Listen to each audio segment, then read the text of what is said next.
गछ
ଖାଦ୍ୟ ଶୃଙ୍ଖଳ ମଧ୍ୟ ପ୍ରଭାବିତ ହେଉଛି ଏବଂ ପ୍ରାକୃତିକ ବିପର୍ଯ୍ୟୟ ମଧ୍ୟ ଧୀରେ ଧୀରେ ବଢ଼ିବାରେ ଲାଗିଛି।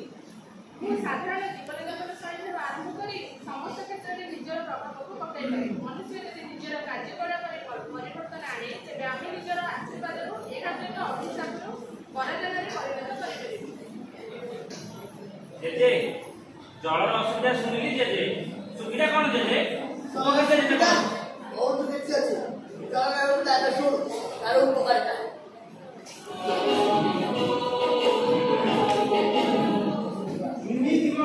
ମୁଁ ହିଁ ଜୀବନ, ସେଥିପାଇଁ ଲୋକେ କୁହନ୍ତି ଜଳ ହିଁ ଜୀବନ। ମୁଁ ଜଳ ଜୀବମାନଙ୍କ ପାଇଁ ଭଗବାନ ସଦୃଶ। ଜନ୍ମଠାରୁ ମୃତ୍ୟୁ ପର୍ଯ୍ୟନ୍ତ ସମସ୍ତ ବ୍ୟକ୍ତିମାନଙ୍କର ଜୀବନ ଧାରଣରେ ସହାୟକ ହୁଏ। ମୁଁ ବିଭିନ୍ନ ପ୍ରକାର କୃଷି କାର୍ଯ୍ୟଠାରୁ ଆରମ୍ଭ କରି କଳକାରଖାନା ମାନଙ୍କରେ ମୌଳିକ ଆବଶ୍ୟକତା ପୂରଣ କରେ। ଦୁନିଆର ଅଧାରୁ ଅଧିକ ଜିନିଷ ମୁଁ ମୋ ନିଜ ବର୍ଗରେ ଅନ୍ତର୍ନିହିତ କରି ରଖିଛି। ମୁଁ ହିଁ ଜଳ, ମୁଁ ହିଁ ଜଳ, ମୁଁ ହିଁ ଜଳ।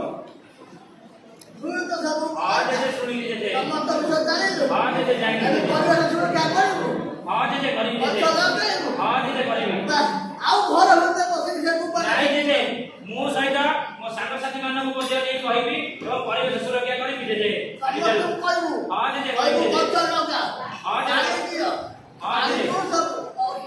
ନଷ୍ଟ କରିବ ନାହିଁ ପାଣି ତର ବହୁତ କମୁଛି, ମାଟି ବି ଖରାପ ହେଇଯିବ।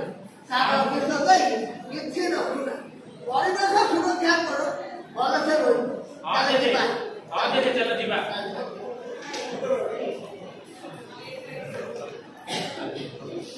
हाँ।